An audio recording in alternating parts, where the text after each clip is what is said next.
Economy को कितना boost मिलने वाला है। ऑलरेडी इंडिया दुनिया की पांचवी बड़ी इकोनॉमी है, बड़ी तेजी से इंडिया की इकोनॉमी ग्रो कर रही है। लेकिन क्योंकि वर्ल्ड कप इस साल जो है वो 2023 का इंडिया में हो रहा है, तो अगर हम बात करें स्पोर्ट टूरिज्म का, तो स्पोर्ट्स टूरिज्म में कितना इजाफा होगा, जिसकी वजह से इंडिया की इकोनॉमी कितना ज्यादा बूस्ट करेगी।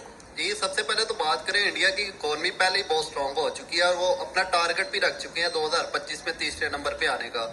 तो इंडिया जैसे मुल्क को ना ये ऐसी चीजों से ना फर्क भी नहीं। Hi friend, welcome to daily blog Ruby Thakur channel. आज का टॉपिक है कि हमारे वर्ल्ड कप से जो 10 टीम आए हैं खेलने के लिए, अलग अलग देश विदेश से, अलग अलग कंट्री के। सो हमारा स्पोर्ट्स टूरिज्म से कितना हमारा इकोनॉमी बूस्टअप होगा, तो उसके लिए है कि ज़रूर है, नेचुरली है। अहमदाबाद सब में या दिल्ली में हर जगह होटल का दाम 4 टाइम ज़्यादा बढ़ गया है। जैसे अगर 15,000 था तो अभी 50,000, 1.5 लाख में।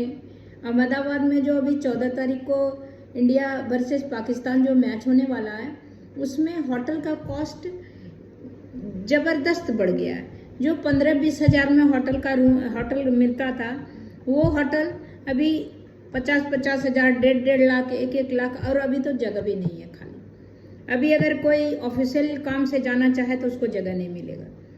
तो टूरिज्म तो बूस्टअप हुआ ही है, स्पोर्ट्स टूरिज्म इसको बोलेंगे। तो इसमें हमारे नेबरिंग कंट्री पाकिस्तान, हमारे यहाँ अगर खांसी छींक भी होता है तो बगल पड़ोस को पता चल जाता है, या पड़ोस को चिंता हो जाता है कि इसमें कौन दवाई ये लोग खाएंगे, कफ सिरप खाएंगे या कोरेक्स खाएंगे या क्या खाएंगे। तो उसी तरह अभी हमारे यहाँ वर्ल्ड कप हो रहा है, तो उसमें टूरिज्म बूस्टअप हो रहा है कि नहीं, स्पोर्ट्स टूरिज्म। तो उसके लिए हमारे पड़ोस कंट्री का क्या उसका रिएक्शन है, वो अब आप देखिए। मेगा इवेंट होने जा रहे हैं, इंडिया में कितना टूरिज्म मार्केट बढ़ेगी। बिल्कुल ऐसे ma'am, to be very honest देखा जाए ना तो उनकी इकोनॉमी पाकिस्तान की इकोनॉमी से बहुत स्ट्रॉन्ग है।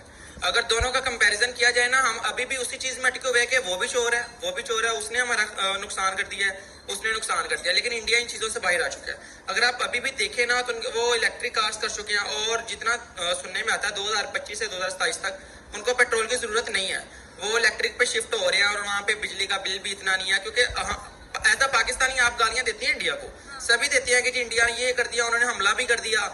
नरेंद्र मोदी को बहुत लोग गालियां देते हैं, लेकिन वो अपनी कौम के साथ सिंसियर है, उसने मेहनत की है, ठीक है, और उसकी कौम उससे खुश है। आप इंडिया की बात करिए, पाकिस्तान उसको ले लें, क्या कहते हैं इनको, बांग्लादेश को ले लें, वो हमसे ऊपर चले गए। अफगानिस्तान की करेंसी, जिस दिन से वो अशरफ अफगान छोड़ के गए, अशरफ गनी, वो तो जहाज भर के पैसों का लेकर चले गए डॉलर्स का, उन्हें उस चीज से फर्क नहीं पड़ा। लेकिन इस टाइम अफगानिस्तान तक की करेंसी हमसे ज्यादा अच्छी हो चुकी है। मैं पैरागॉन एक्सचेंज में होता हूँ ना, तो वहाँ पे उनका पर डे के हिसाब से उनकी करेंसी हमारी करेंसी से स्ट्रॉन्ग हो रही है। हम इस चीज को कब डिनाई करते हैं, हम मानते हैं कि इंडिया की इकोनॉमी बांग्लादेश की, यहाँ तक की करेंसी तक हमसे बहुत ऊपर निकल चुकी है। लेकिन अभी हम बात करें स्पेसिफिक वर्ल्ड कप की, कि इस वर्ल्ड कप की वजह से इंडिया की इकोनॉमी को मजीद कितना बूस्ट मिलेगा। तो डेफिनेटली कोई इस तरह का इवेंट आपकी कंट्री में आता है, जैसे एशिया कप हमने होस्ट करवाते हुए भी होस्ट नहीं किया, हमें एशिया कप का कोई खास फायदा नहीं हुआ। लेकिन अगर हम बात करें वर्ल्ड कप, ये मेरा ख्याल है 4 से 5 अक्टूबर को शुरू हो रहा है और ये 19 नवंबर तक जाएगा। तो आप मुझे बताएं कि 1 से 1.5 महीने में इंडिया को कितना ज्यादा रेवेन्यू जनरेट करके देगा वर्ल्ड कप उन्हें इससे बहुत ज्यादा फायदा मिलेगा। कि सबसे पहले तो जो इंडियन क्रिकेट बोर्ड है वो पहले स्ट्रॉन्ग है, ठीक है, और उसके बाद आप उनके होटल्स की बात करें तो उन्होंने पर नाइट के हिसाब से अपने आप को डबल से ट्रिपल किया है। जो अहमदाबाद में पाकिस्तान वर्सेस इंडिया का मैच होना है, आप उसी को ले लें तो पहले जो उनकी थी वो पर डे उनका, पिछले दिनों मैं किसी यूट्यूबर को ही देख रहा था, तो 15,000 रुपये उनका पर नाइट चलता था। अब वो 1.5 लाख, 2 लाख, 3 लाख पे जा चुका है। अगर आपने अच्छा कमरा लेना है 4 से 5 लाख पे भी वो जा चुका है। उसके बाद टिकट, पाकिस्तान में PSL आता है, लेकिन उससे हमें फायदा कोई नहीं होता। 500-600 की टिकट है, उस पर भी आवाम रो रही होती है कि जी महंगी मिल रही है। लेकिन अगर जो इंडिया में देखा जाए तो 1,000 रुपए की, और मिनिमम से मिनिमम टिकट आपको 1,500 रुपए में मिल रही है, उससे वो रेवेन्यू जनरेट कर रहे हैं। और पर टीम जो होती है वो आपको प्ले करने के लिए जो फी होती है वो देती है, उससे वो जनरेट करे हैं।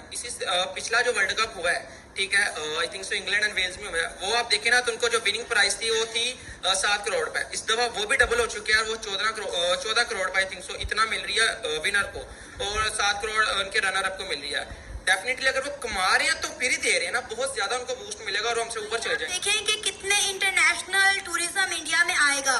इस वक्त 10 कंट्रीज इंडिया में खेलने के लिए बैठी हुई हैं, तो आप सोचें कि उन 10 की 10 कंट्री और उसके अलावा कितनी कंट्रीज होंगी जो वर्ल्ड कप देखने स्पेशली टिकट्स खरीद कर भारत आएंगी। और अभी तो ऑनलाइन अगर टिकट्स की बात करें तो ऑनलाइन टिकट्स भी नहीं मिल रही। नहीं मिल रही मैम, इसी तरह है, क्योंकि खासकर तो जो मेगा इवेंट्स हैं जैसे पाकिस्तान इंडिया का है और ऑस्ट्रेलिया और इंग्लैंड का है, इस तरह के जैसे उनकी तो बिल्कुल भी आपको टिकट नहीं मिलेगी। और टूरिज्म वैसे ही इंडिया अपने वो मनाली और कश्मीर, जब हम कश्मीर उनसे मांग रहे हैं वो कश्मीर को दिखाकर ही अपना टूरिज्म सेट। कश्मीर में पिछले साल हम बात करें तो रिकॉर्ड तोड़ टूरिज्म हुआ है।